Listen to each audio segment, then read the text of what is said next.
Movie की शुरुआत में हमें 1943 का सीन दिखाया जाता है और यह वक्त वर्ल्ड वॉर 2 का वक्त था और इसी वक्त में हम एक सर्कस मास्टर को देखते हैं जिसका नाम इजराइल था, जो सभी लोगों को अपने सर्कस में इनवाइट करना चाहता था। वो सबको बताता है कि हमारे सर्कस में आप सबको जादुई शक्तियों से एंटरटेन किया जाएगा और उसका सर्कस देखने के लिए बहुत सारे लोग आते हैं। जहां पर सबसे पहले हमें कैंसियो नाम का एक परफॉर्मर दिखाया जाता है जिसके अंदर किसी भी इंसेक्ट को कंट्रोल करने की पावर थी और वो अपनी पावर से जुगनू को कंट्रोल करके सभी लोगों को एंटरटेन करता था। इसके बाद हमें मारियो नाम का एक जोकर दिखाया जाता है जो किसी भी लोहे की चीज को अपनी बॉडी से चिपका सकता था। इसके बाद हमें एक और परफॉर्मर दिखाया जाता है जो कि एक बीस्ट था जिसका नाम फुलवियो था, जिसकी पूरी बॉडी पर बहुत सारे बाल होते हैं और ये बीस्ट बहुत ज्यादा ताकतवर होता है जो अपने हाथों से लोहे की मोटी मोटी सलाखों को तोड़ सकता था। इसके बाद आखिर में हमें मटिल्डा नाम की एक लड़की दिखाई जाती है जिसके अंदर इलेक्ट्रिसिटी की पावर होती है, यानी कि वो अपनी बॉडी से इलेक्ट्रिसिटी पैदा कर सकती थी और साथ में ही जो कोई भी उसे हाथ लगाता उसे करंट भी लगता था। और ये होते हैं फ्रिक्स 4 यानी कि इस सर्कस के मेन 4 परफॉर्मर जिन्हें सभी लोग बहुत ज्यादा पसंद करते थे। और फिर जब ऑडियंस सर्कस को एंजॉय कर रही होती है तभी वहाँ पर बम से अटैक होने लगता है जिसमें कई लोग मारे जाते हैं और पूरा का पूरा सर्कस तबाह हो जाता है, जिसकी वजह से इन सबका सर्कस यानी कि सबका काम खत्म हो गया था। इसीलिए सर्कस का मास्टर अपने चारों परफॉर्मर के साथ इस शहर को छोड़कर चला जाता है।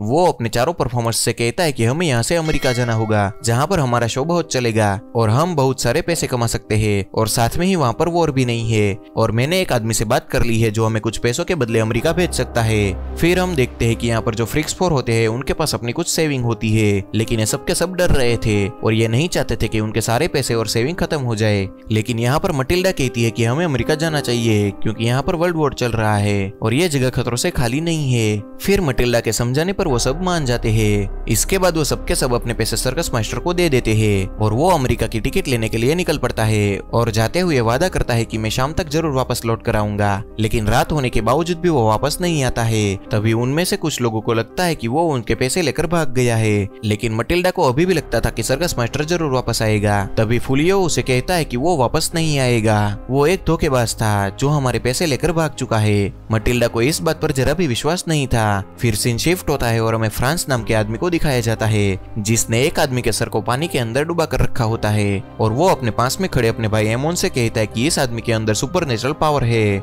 जिस वजह से वो कई घंटों तक पानी में रह सकता है। लेकिन कुछ ही मिनटों के बाद वो आदमी मर जाता है, जो देखकर फ्रांस एकदम गुस्सा हो जाता है, जिस पर एमोन उसे कहता है कि तुम किसी काम के नहीं हो, मैं तुम्हें कल ही शहर से भगा दूंगा। लेकिन फ्रांस उसे रिक्वेस्ट करके 1 हफ्ते की मोहलत मांगता है जिसकी काफी कोशिशों के बाद एमोन मान जाता है। असल में फ्रांस का सपना होता है कि वो भी अपने भाई की तरह हिटलर के लिए काम करे, लेकिन जब डॉक्टर ने उसके हाथों में 6 उंगलियां देखी तो वो उसका मजाक उड़ाने लगते हैं, जिससे फ्रांस सोल्जर नहीं बन सका। और तब उसने तय किया कि वो कुछ ऐसे लोगों की तलाश करेगा जिसके अंदर सुपरनेचुरल पावर हो और वो उन लोगों को उपहार के तौर पर हिटलर को देगा ताकि वो वॉर जीत सके और इसी से खुश होकर हिटलर उसे सोल्जर बना दे। साथ में ही फ्रांस के पास भी ऐसी पावर होती है जिससे वो फ्यूचर देख सकता था। दूसरी ओर जब वो चारों फ्रिक्स 4 आगे बढ़ रहे होते हैं तभी उन्हें हिटलर के कुछ लोग दिखाई देते हैं जो जूइश लोगों को अपने साथ लेकर ले जा रहे थे, जिसे देखकर ये सब डर जाते हैं और वहां से भागने लगते हैं। लेकिन तभी कुछ सोल्जर मटिल्डा को छोड़कर बाकी तीनों को अपने साथ ले जाते हैं क्योंकि उन्हें ऐसा लगता था कि मटिल्डा जूइश नहीं है और ये देखकर मटिल्डा बहुत ज्यादा परेशान हो जाती है। वहीं पर इनके सर्कस के बाकी 3 लोग जिसको सोल्जर ने पकड़ लिया था वो अपने जादू का इस्तेमाल करके वहां से भाग निकलते हैं और रास्ते में उन लोगों को मटिल्डा भी दोबारा मिल जाती है। फुलियो सबसे कहता है कि हमें यहाँ के सर्कस में काम करना चाहिए, जिस पर सभी लोग मान जाते हैं। लेकिन मटिल्डा सबसे कहती है कि हमें हमारे सर्कस मास्टर यानी कि इजराइल के लिए रुकना चाहिए,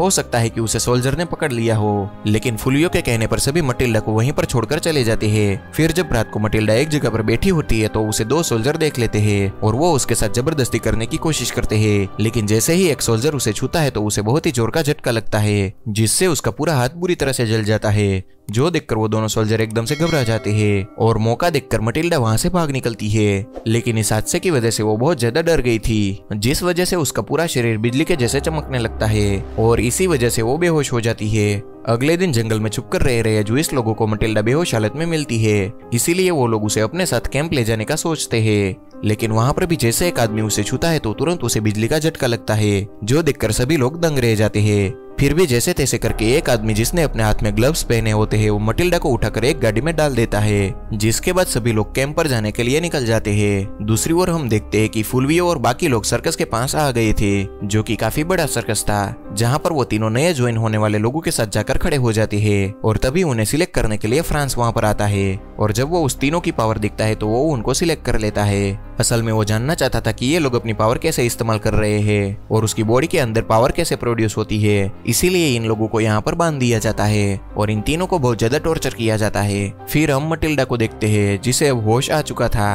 और वो खुद को उसी जूइश लोगों के ग्रुप में पाती है, जहाँ पर उस ग्रुप का लीडर उसे पूछता है कि तुम कौन हो और तुम्हारे पास बिजली का झटका देने की पावर कहाँ से आई है और क्या तुम इस शक्तियों से हमारी मदद करोगी। लेकिन तभी मटिल्डा उसे कहती है कि मैं अपनी शक्तियों का इस्तेमाल किसी को मारने के लिए नहीं करती हूँ, जो सुनकर उस ग्रुप के लीडर को गुस्सा आ जाता है। तभी उन लोगों को वहां पर कुछ गाड़ियों की आवाज सुनाई देती है और जब वो लोग झाड़ियों के पीछे से आवाज की ओर देखते हैं तो वहां पर हिटलर की सेना कुछ जूइश लोगों को अपने साथ लेकर जा रही थी और तभी मटिल्डा देखती है कि उस आदमियों के साथ सर्कस मास्टर इजराइल को भी पकड़ कर ले जा रहे हैं और इसीलिए वो भागकर गाड़ी के पास चली जाती है और इजराइल को आवाज देती है। तभी इजराइल उसे वहां से जाने के लिए कहता है, लेकिन तभी मटिल्डा चिल्ला चिल्ला कर कहने लगती है कि मैं भी एक जूइश हूँ, जिसे देखकर कुछ ऑफिसर वहां पर आ जाते हैं और वो उसे गोली मारने ही वाले होते हैं। तभी वहां पर एक और लड़की आ जाती है और वो उन सबका ध्यान अपनी ओर खींच लेती है और जब वो सभी सोल्जर उसे देख रहे होते हैं तभी जूइश लोग उस पर हमला करके उन सबको मार देते हैं और इसी हमले के बीच उस ट्रक का ड्राइवर जिसमें सभी जूइश लोग भरे हुए थे वो उस ट्रक को लेकर वहां से निकल जाता है। फिर कैंप में वापस आकर जूइश ग्रुप का लीडर मटिल्डा से पूछता है कि तुमने उस सोल्जर के सामने अपनी शक्तियों का यूज क्यों नहीं किया,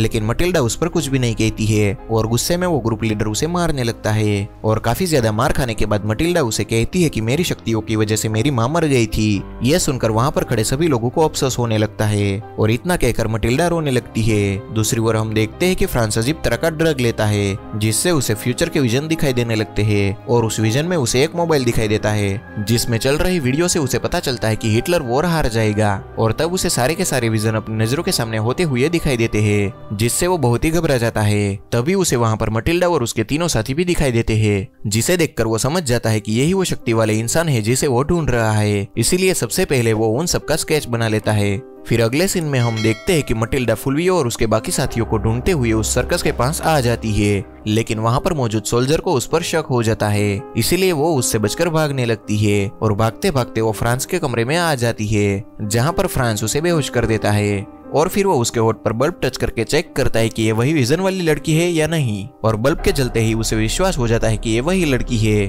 फिर रात को होने वाले सर्कस में फ्रांस सभी लोगों से कहता है कि आज मैं आप सभी के सामने ऐसे लोगों को लाने वाला हूँ जो हमारे वर्ल्ड वॉर के जीतने के सपने को सच कर देंगे। और फिर इतना कहकर वो एक पिंजरे में फ्रिक्स 4 के 3 साथी को लेकर आता है और दूसरी ओर अलग पिंजरे में मटिल्डा को रखा होता है जिसे देखकर फुल्वियो और बाकी लोग खुश हो जाते हैं और तभी मटिल्डा के पिंजरे में एक शेर को डाल दिया जाता है। फिर फ्रांस उसे कहता है कि इसे शॉक देकर मार दो ताकि लोग तुम्हारी शक्तियां देख सके, जो सुनकर मटिल्डा थोड़ा घबरा जाती है और तभी शेर भी मटिल्डा पर दहाड़ने लगता है, इसीलिए वो उसे शॉक देने के लिए अपना हाथ आगे करती है, लेकिन तभी वो शेर उसके साथ खेलने लगता है और शांत हो जाता है जिसे देखकर फ्रांस एकदम गुस्सा हो जाता है और वहीं बाकी सारे लोग उस पर हंसने लगते हैं। तभी फ्रांस मटिल्डा के साथियों पर गन पॉइंट करके मटिल्डा को अपनी पावर यूज करने के लिए बोलता है और इसी दौरान वो फिसल कर गिर जाता है जिससे सभी लोग फिर से उस पर हंसने लगते हैं, जो देखकर फ्रांस गुस्से में वहां से चला जाता है और अपने असिस्टेंट को मटिल्डा और उसके साथियों को मारने का ऑर्डर देता है। फिर मटिल्डा और उसके साथियों को एक कमरे में बंद किया जाता है और उस कमरे में आग लगा दी जाती है। वो चारों उस कमरे से निकलने की बहुत कोशिश करते हैं लेकिन वो नाकाम हो जाते हैं और फिर मटिल्डा यहाँ पर अपनी पावर यूज करती है और वो उस कमरे के डोर को ब्लास्ट कर देती है जिससे वो लोग वहां से आजाद हो गए थे और उस ब्लास्ट से फ्रांस भी इंजर्ड हो गया था। फिर वो चारों उस सर्कस से बाहर भाग जाते हैं और जब वो भागते हुए बाहर आते हैं तो वहां पर एक बहुत ही बड़ी तोप पड़ी हुई थी और उस तोप से एक एक करके वो वहां से निकल जाते हैं, लेकिन आखिर में फुल्वियो वहीं पर ही रह जाता है और उससे निकलने से पहले ही वहां पर हिटलर के सोल्जर आ जाते हैं